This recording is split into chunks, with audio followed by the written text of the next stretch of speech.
बोंदू खरात प्रकरणी आता रुपाली चाकणकरांची आज चौकशी होते। आज दुपारी नाशिकमध्येच ही चौकशी होणार आहे। खरातच्या शिवनिका संस्थानाच्या चाकणकर या विश्वस्त होत्या। 3 दिवसांपूर्वी चाकणकरांना हजर राहण्याची नोटीस बजावली गेली। रुपाली चाकणकरांची आज एसआयटी चौकशी होणार आहे। तर खरात प्रकरणी रुपाली चाकणकरांची आज चौकशी होते। आज दुपारी नाशिकमध्ये ही चौकशी होणार असल्याचं कळतंय। शिवनिका संस्थानाच्या चाकणकर या विश्वस्त होत्या, त्याच्यामुळे एसआयटी मधून आता रुपाली चाकणकरांची चौकशी केली जाणार आहे।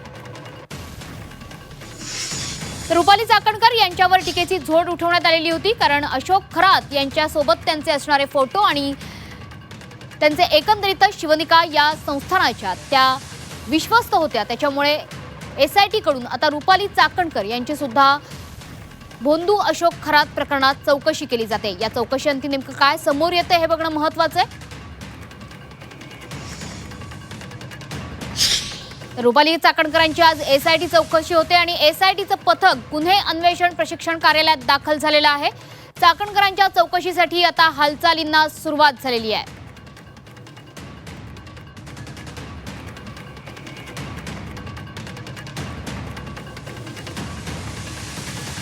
तर या बाबतीत आपले प्रतिनिधी सागर गायकवाड नाशिकमधून आपल्यासोबत जोडले गेलेले आहेत। आज एसआयटी चौकशी होते आहे रुपाली चाकणकर यांची। सागर, काय घटनाक्रम असणार आहे आणि हालचालींना वेग आलेला आहे? रुपाली चाकणकर यांच्यावर आधी सुद्धा बरीचशी टीका झाली आहे। अगदी महिला आयोगाचं अध्यक्षपद त्यांना या प्रकरणात गमवावं लागलंय, त्याच्यामुळे या चौकशीतून नेमकं काय समोर येईल, काय अधिकचे अपडेट आहेत? नक्कीच खरं बघितलं तर आता रुपाली चाकणकर हे नाशिकमध्ये पोहोचल्याची बातमी आता आपल्यापर्यंत पोहोचते। थोड्याच वेळात ते एसआयटीच्या कार्यालयामध्ये दाखल होणार आहेत। हे संपूर्ण जर प्रकरण बघितलं तर अशोक खरात ज्यावेळी अटक झालेला होता, यानंतर या सगळ्या प्रकरणाला खरं तर वाचा फुटलेली म्हणता येईल, कारण अशोक खरात आणि रुपाली चाकणकर एका जी संस्था आहे त्यावरती ट्रस्टी होते, त्यामुळे हे संपूर्ण प्रकरणामध्ये एक राजकीय वळण पाहायला मिळालं। जसं बोंदू अशोक खरात यांनी महिला लैंगिक अत्याचार केलेला होता, यानंतर 9 गुन्हे जे आहेत ते नाशिकमध्ये दाखल झालेले होते। त्यानंतर काही फसवणुकीचे गुन्हे दाखल झालेले होते। ज्यावेळी या तपासाला ज्या पद्धतीने वेग मिळत गेला त्या पद्धतीने जमिनीचे गैरव्यवहार असेल, मनी लॉन्ड्रिंग असेल, त्याचबरोबर काळे पैशांचे गोरे पैसे करणं असेल, या सगळ्यांचा जो पराक्रम जो आहे तो बोंदू अशोक करत होता। आणि काही संस्थांमध्ये देखील हे जे पैसे आहेत ते त्या ह्या पैशांचे व्हाईट मनी करण्याचा प्रयत्न जो आहे तो हा अशोक करत होता। आणि या सगळ्या संस्थांमध्ये जे कनेक्शन आहे ते रुपाली चाकणकरांबरोबर होतं। यामुळे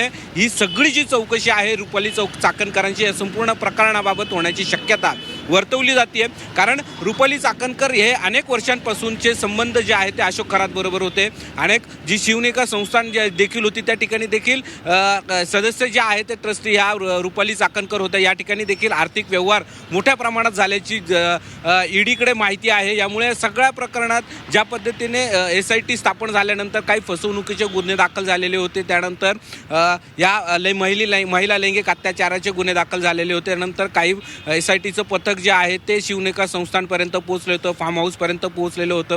त्यामुळे हे सगळ्या ठिकाणी ज्यावेळी चौकशी सुरू होती त्यावेळेस रुपाली चाकणकरांचं नाव प्रामुख्यानं घेतलं जात होतं। आणि त्यानंतरच रुपाली चाकणकर यांनी राजीनामा दिलेला होता। यानंतर आता राजीनामा दिल्यानंतर पहिल्यांदाच त्यांची एसआयटी चौकशी करणार आहे। या चौकशीमध्ये त्यांची आर्थिक बाजू, त्याचबरोबर ती अशोक खरात यांचे असलेले संबंधांबद्दल बरोबरचे जे काही व्यवहार झालेले होते या संपूर्ण प्रकरणाची जी चौकशी आहे ती एसआयटीच्या मार्फत करण्यात येणार आहे। खरं तर ज्या अश्विनी सातपुते आहेत त्या सगळ्याच्या ज्या प्रमुख आहेत त्याच रुपाली चाकणकरांची चौकशी करणार असल्याची माहिती मिळते। थोड्या काही वेळातच 5 ते 10 मिनिटांमध्ये रुपाली चाकणकर या एसआयटीचे ज्या ठिकाणी ही गेल्या अनेक दिवसांपासून चौकशी अशोक खरातची सुरू होती त्याच ठिकाणी ह्या रुपाली चाकणकरांची चौकशी होणार आहे। नेमकी या सगळ्या प्रकरणामध्ये रुपाली चाकणकरांची काय चौकशी होती, काय कुठले मुद्दे मांडले जातात, कुठले आर्थिक व्यवहाराबरोबर ती अशोक खरात आणि रुपाली चाकणकरांबरोबर एकत्र होते, सगळ्या प्रकरणाची चौकशी जी आहे ती एसआयटी करणार आहे अशी माहिती सध्या आता आपल्याला प्राप्त होते।